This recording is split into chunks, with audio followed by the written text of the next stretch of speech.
Ashley here with Paperless Pipeline, and today we are going to talk about building predictable referrals and steady clients in your transaction coordination business. And I am so happy to get to interview the lovely Sam Kitchen today. Hello, Sam. Oh, thanks for having me.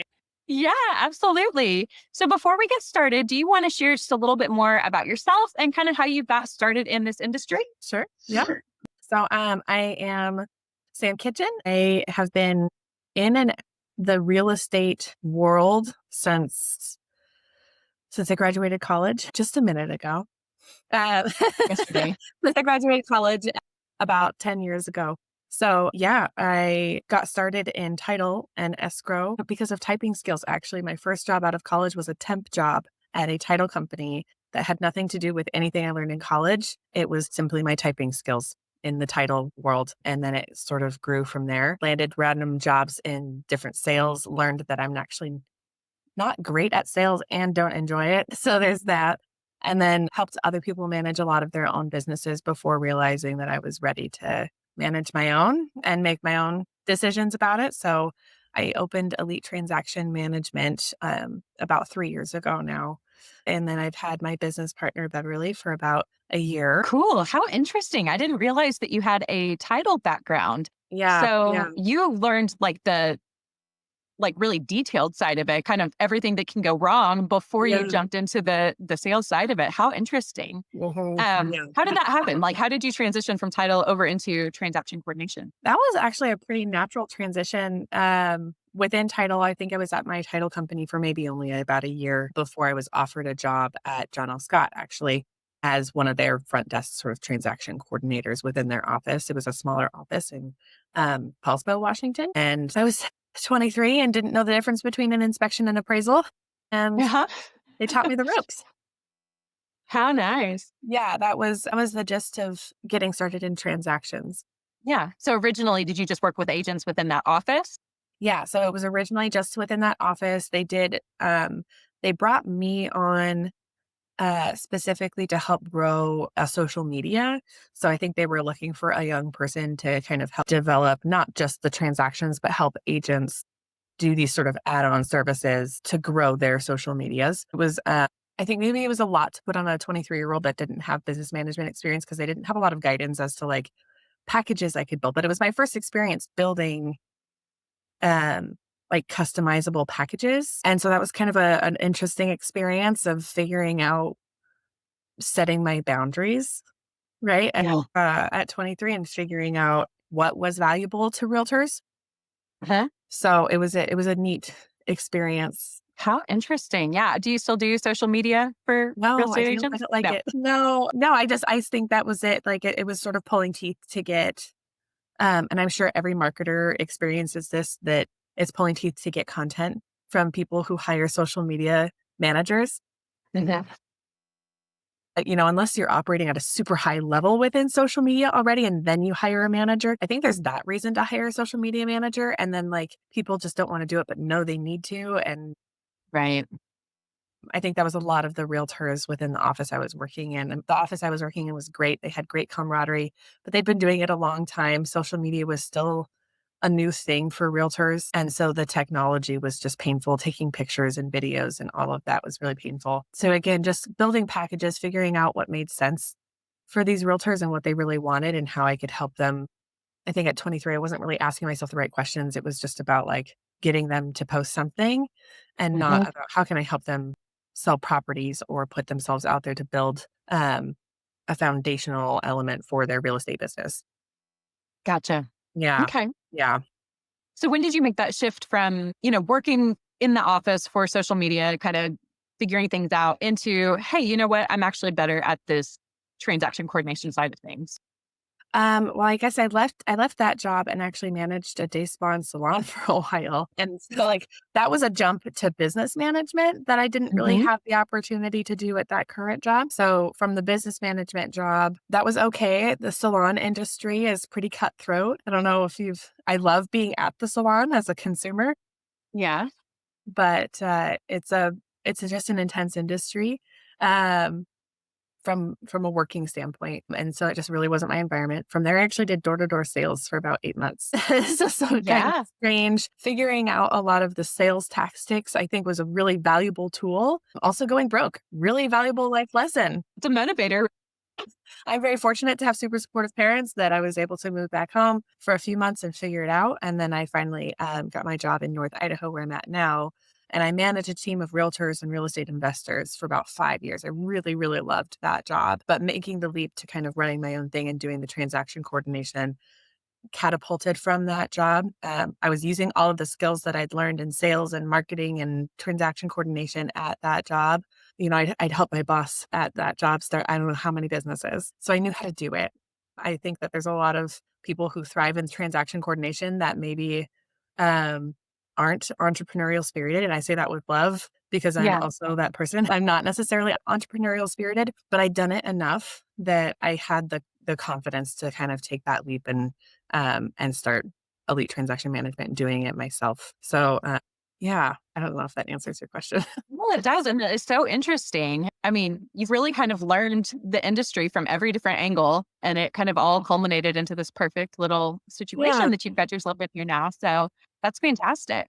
So when you went out on your own, did you initially work with clients from that investment group that you were kind of helping to manage and work with, or Yeah, kind of. I mean, I will say my bosses there were super supportive. I could not be okay? more grateful to have had them be sort of a springboard into what I'm doing now. I had two main bosses at the last job, and um, they were kind of mom and dad. And I told, of course, mom first, and she was like, "That sounds great. I think that's going to be awesome for you." And then I finally worked up the courage to tell dad, and he had a little bit of a hard time at first, but he eventually made this very beautiful post about like, my loss is your gain. She's helped us do XYZ things within our industry.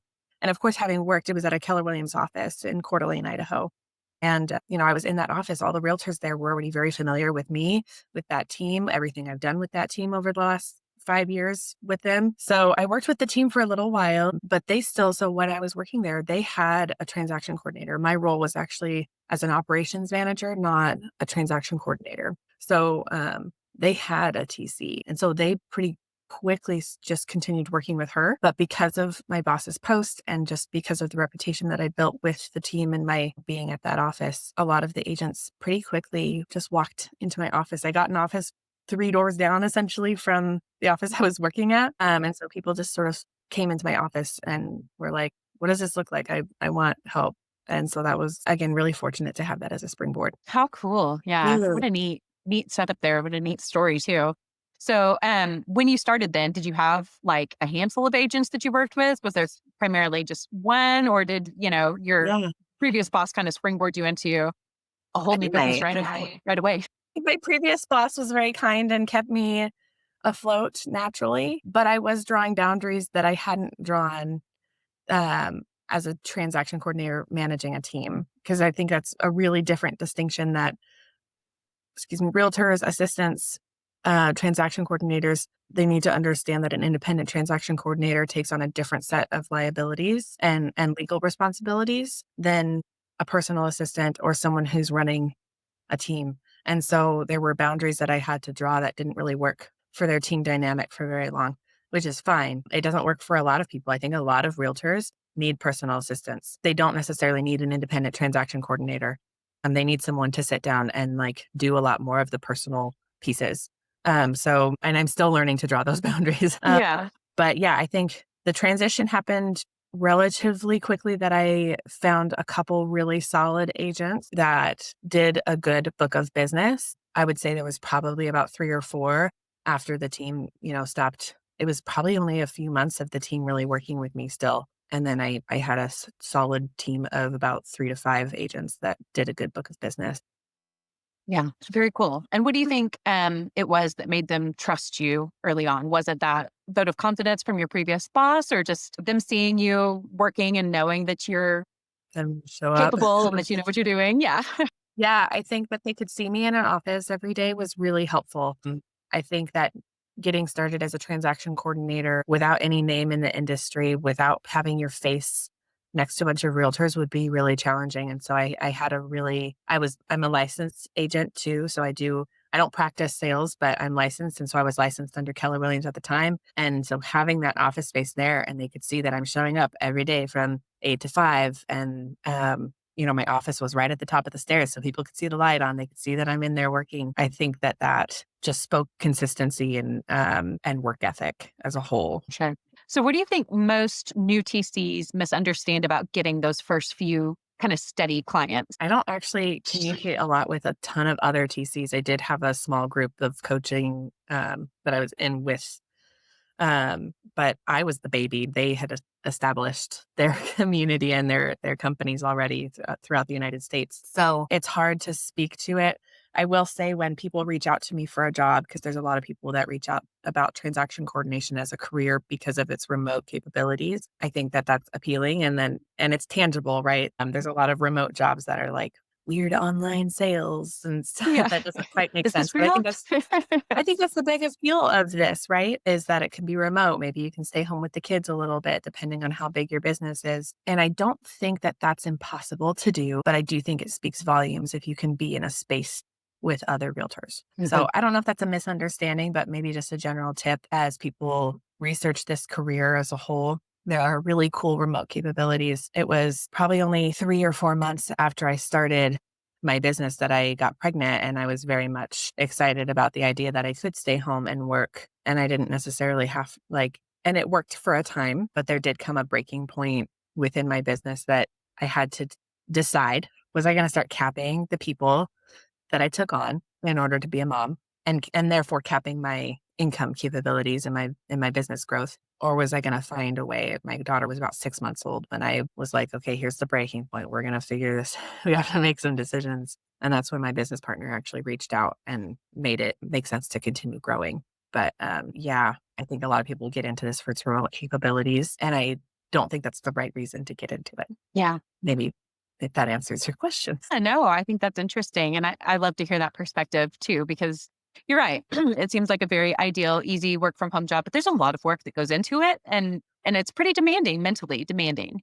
Yeah. And I think you're right. A lot of people don't necessarily, they see, the cushy work from home job and it's not always the cushy, it's real work. So Right, yeah. right. And I think drawing the boundary too, I think getting started, figuring out what the boundaries are going to be for expectations for your realtors. You're going to have realtors all over the board of having different kinds of expectations. And you being the independent transaction coordinator, you not only get the opportunity to set those boundaries, but you will be required to. And if you don't, you will achieve burnout. Achieve it. You've earned it. Yes. And not because the realtors don't mean to. They have Right. demanding careers as well. That's why they're asking you for help. But if you don't draw that boundary, the boundaries of your working hours or whatever it might be, or how you want to be communicated with, and I think that goes for any job. But Right. this one in particular, you have realtors who have a very high demand career who are asking you for help, and it will be demanding if you let it be. Absolutely. Anytime you're in charge of your own business, yeah, you've definitely got the potential for burnout and it creeps up quicker than you think. I mean, it really does. It does. Awesome. Well, so kind of along those same lines, where does most of your business come from today? Are you Yeah. generally kind of agent referrals? Do you do a lot of marketing? Just kind of word of mouth? Tell me a little bit Yeah. about how you're getting agents today. So agents today is really fun. Actually, it's a fun question because we just brought on, I say just, it was like July that we brought on a business development specialist. So you remember my comment about not maybe being so entrepreneurial spirited. Uh-huh. We found our entrepreneurial spirit and her name is Jolene Barrington. And so we brought her on and she's helping us build a social media presence because otherwise I'd done nothing. It was all word of mouth. I firmly believed that a job well done was the best marketing you can do. And I still believe that, for the most part. And I think that that's the best marketing you can do. But if you're going to grow, you need to have some sort of online presence. We have a website that's a little on the weak side, I'll say. I mean, it's a solid website. It establishes that we exist and we're not a fake company or something along those lines. Nice. But I've kept it on the vague side so I don't have to do a bunch of editing to it all the time. And so Jolene has built a social media presence where we can be a little bit more vocal about everything that we're doing within the business.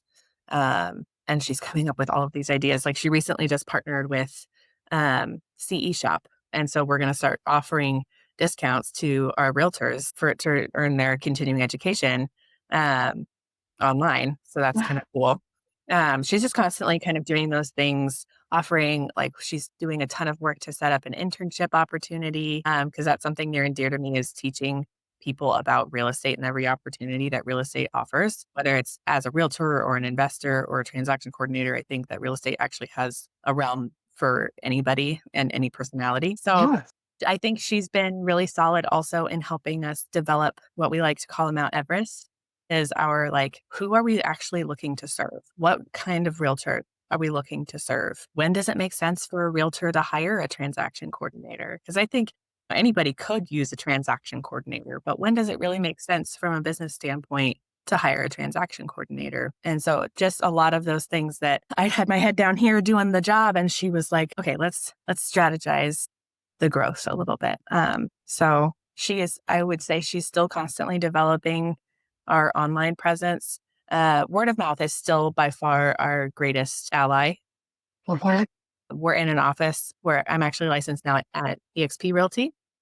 Yep. And so a lot of my business comes referral there, whether it's the Idaho or Washington brokers recommending us to realtors when they're struggling, or just as a whole, we've got a lot of mentors within the EXP community that utilize us and preach our services. So Yeah, that's wonderful. it speaks volumes. Yeah. So would you say that you've kind of niched down into just EXP agents, or are you still fairly broad?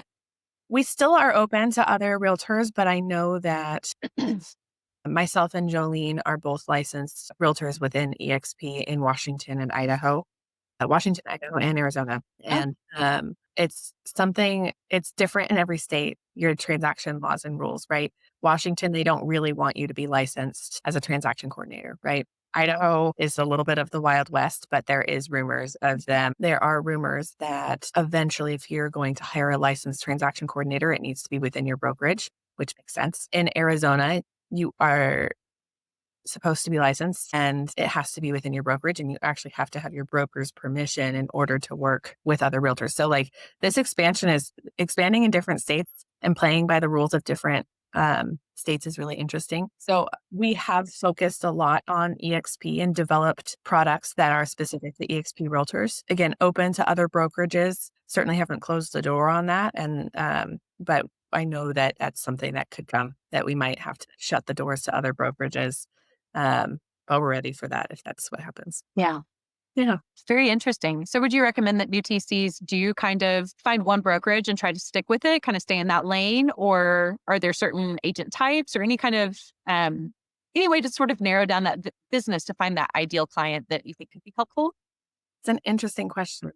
I think for getting started is a hard place to say like that you're going to close the door and niche yourself. Right. Unless you have one realtor or a team of realtors who are doing a large book of business, it's really hard to support yourself. I think it's easier to learn one brokerage at a time because every single one has its own compliance system and every brokerage has its own special set of requirements, special sets of paperwork. Every brokerage is handling like this NAR settlement very differently. Right. And so how they want their paperwork filled out and the brokerage specific disclosures are all different. And because I'd been in it for so long at Keller Williams and then, now at EXP, I feel like I had a decent handle on how to use all the different softwares and compliance systems and, had to teach about all of the different ones. But if as you're getting started, focusing on one and finding the realtors who are doing a large book of business to be able to support it would be the easiest way to go. That'll present its own challenges though. Sure. Yeah. Okay. So let's say you do find a really good client, whether new or established in either case. How do you turn sort of those one time clients into long term ones? Like, how do you build those lasting relationships with realtors? That's an interesting question. I mean, doing a great job. I think that again is just the best marketing strategy. The best thing you can do for these realtors is a good job. Like them not having complaints Yeah. is oftentimes the best that you can do. Yeah. But since having Jolene on board, she says she sends thank you cards or excited to be working with you cards. And I think that's super sweet and thoughtful. We even when we don't hear from some of our higher producing clients, we'll reach out and just, ask if they're doing good and if there's anything we can do to help in their business. I think that is nice.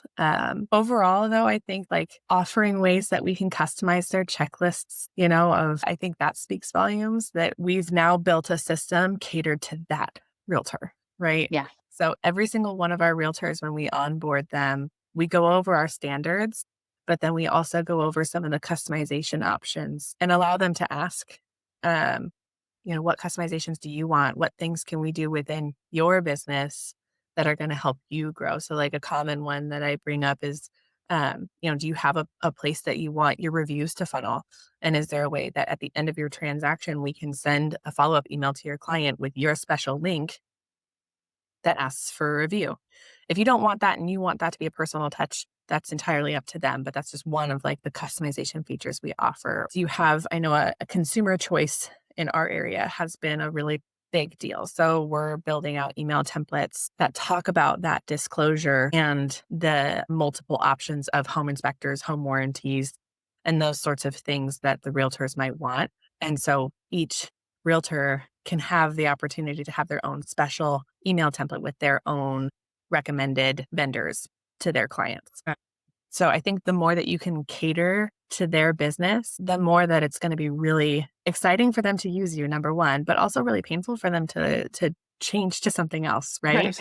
And not that if they choose to leave you, you hope that for the best at the end of the day, but you want it to be a really great experience working with you and a customized experience. So I think that's been a key thing for us is getting a customized experience for most of our realtors. Yeah. Very cool. And where do you house all of those templates, checklists? How do you keep track of everything for every agent? Paperless pipeline. Well, Yeah, they live in paperless pipeline.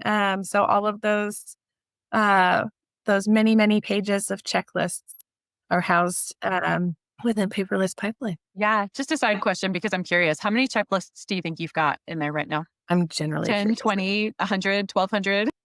It's probably not as many as I think. So I'm logging in just to kind of get an idea of how many pages of checklists do we have. Sorry, this question was not prepared in advance. I'm No, just really curious. probably not as many as I think. So a couple hundred. Oh, that's a lot though. Is it? Okay. I mean, it is for me. Well, and just we have to remember too, if I'm building these customized checklists, sometimes those customized checklists are literally one item, Yeah. but I want that to auto populate for this realtor in this particular scenario. And so we have one item for that particular realtor that says send out a review email when it closes. Some are a little bit more complex than that, obviously, but Mhm. yeah, every realtor gets their own checklist and we have 80 plus clients. So Yeah. yeah. That's amazing. And you've got them all set to auto populate so that you're not, going in and searching through 200 templates to find the right Yeah. one. And Yeah. yeah. And we often use we use links to Google Docs that have specialized instructions Mhm. of some copy and paste things. So Mhm. it's just a really nice tool for it to auto populate. And then when things change, they've built a team or they disbanded a team or whatever it is, it's really, really easy the way that I've built it out to just add or remove from their particular checklist. So moving forward, it's Yeah. exactly what they want. That's awesome. Well done. Yeah.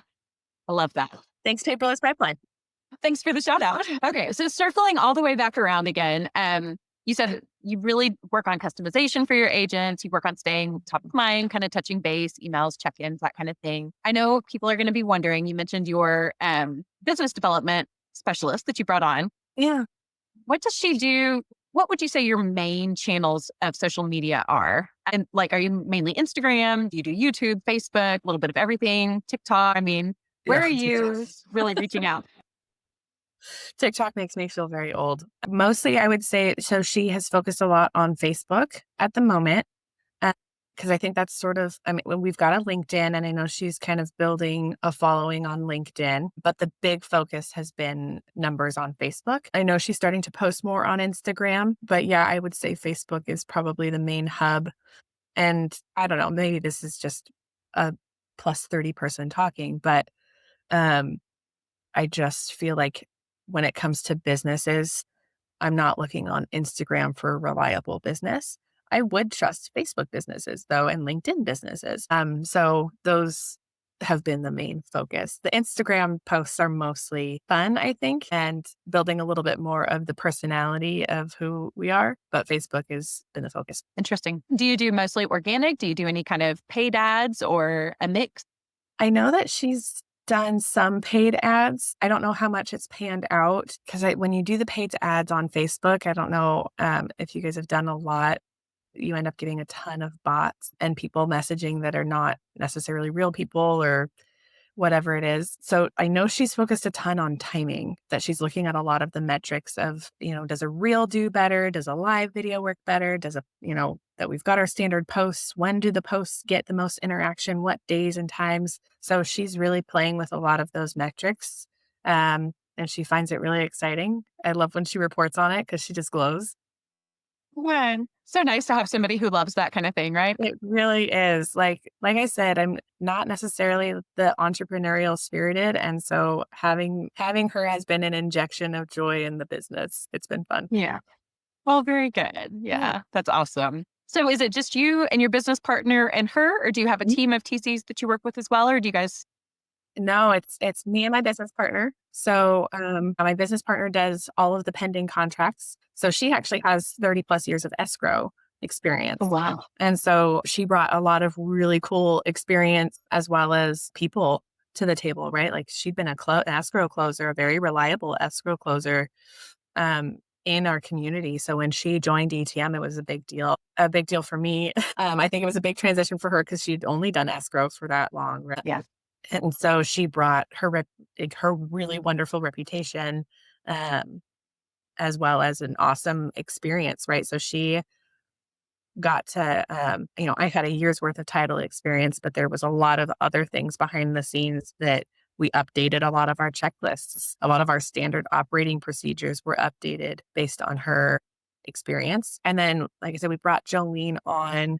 She is trained to help us within the listings and transactions. However, that's not her main role. She is not, that's not where she thrives. She is going to help me. I'm going on maternity leave come July. And so she'll come and help me make sure that things stay afloat. Right. But I get to take a maternity leave this time, so that's really cool. That's amazing. Yeah. Yeah. So I have a really basic team of people, and others. I really like doing what I do. So yeah, So I you let me love keep that. doing it. Yeah. Yeah, I want to keep doing it. I don't necessarily. I'm not ready to put it up or bring someone on to do it for me Mhm. yet. Right. Yeah, and I mean, I do the listing side as well as the general back end operations. Yeah. So, yeah. You mentioned maternity leave. I know earlier on you were talking about kind of setting those expectations and kind of guidelines in place. Can you tell me just a little bit more about sort of onboarding new agents? I know you said that you'll do some customization, but how do you set those like expectations? I guess just in summary, like what does it look like when you bring a new agent on board? Yeah. So we've really refined that this last year since bringing on Jolene because I didn't Mhm. necessarily have an onboarding process Okay. prior to Jolene. I will say it was a lot of, hey, we're going to figure out how to work with this together. Here's our standard operating things. Let me know if there's anything you'd like to customize. And that was pretty much it. Yeah. And I think I took a lot of assumptions that realtors had either worked with an assistant before, knew what a TC was, and there's plenty that don't, that do really well in the industry and just have not taken that leap. So our onboarding process, it is now something that we charge for because we're doing a pretty hefty amount of work to get them onboarded. It's probably 2 or 3 days worth of work to get them onboarded, but initially it's a 1 hour meeting and we go over their business's standard practices and their businesses, like how they expect to operate within their business. And it's everything from like, okay, your listings, here's some of the things that we offer as a standard practice. What would your regular 3 bed, 2 bath listing, what would that look like? And so like, how do you order your for sale signs? How do you install your lock boxes? How do you coordinate your photography? Do you typically meet in person with your clients, or are you someone that maybe only does virtual listings because you work with people and can't, like, everybody's business niche tends to be a little bit different. And so establishing how they operate on the listing side has been really heavy. And then on the pending side, we're really telling them how we operate because a lot of times realtors come to us and they've been flying by the seat of their pants for a long time and it's Yes. worked until it hasn't. And so we tell them exactly like all of the different emails that we send. We show them our templates. And then we also help them build out within their e-sign platforms. We help them build their standard contract templates. So that helps everybody, right? Mhm. It helps them get all of the paperwork that they're actually going to need every single time. And then it helps clear things up for us because then we're getting the paperwork that we need every single time. Right. And we'll also go over all of our intake forms. So, what they can expect when they do get a new listing and how to send it to us and what to send to us and when. And then, same for a new pending. When do we step in? When do they send it our way? When can they CC us? So, it is a lot of information off the cuff. We're working on a couple other items of like, I know Jolene is working sort of on a folder that we can then present to them of basically what the onboard meeting says and how we're going to operate, but then just some tools to help them take to the field, um, to help them do their business. So we'd love to do some of those of like welcome to ETM or, um, excited to be partnering with you here. So that has been the development of the onboarding process. It's still a work in progress, but it is something that we're really, really excited about. And I think will help build trust right away that they see where we've really got our systems dialed in. Yeah. No, I love that. And also, I mean, you're just really providing that value from the get go, like from day one, which I think is so fantastic too. Yeah. Awesome. Okay. So we've gotten really into the nitty gritty. I have a couple of fun sort of rapid fire questions for you here at the end, if you're ready for it. Ready. Okay. You ready? How many browser tabs do you have open right now? It's always the face I get. I have them grouped. So Nice. just 14. Okay. That's reasonable. How many Thank you. screens? Just the one. I just opened my Just laptop. one? It's only 7 a.m. here. So I haven't Goodness. actually gotten to work yet. So these numbers will grow. Yes. Awesome. Okay.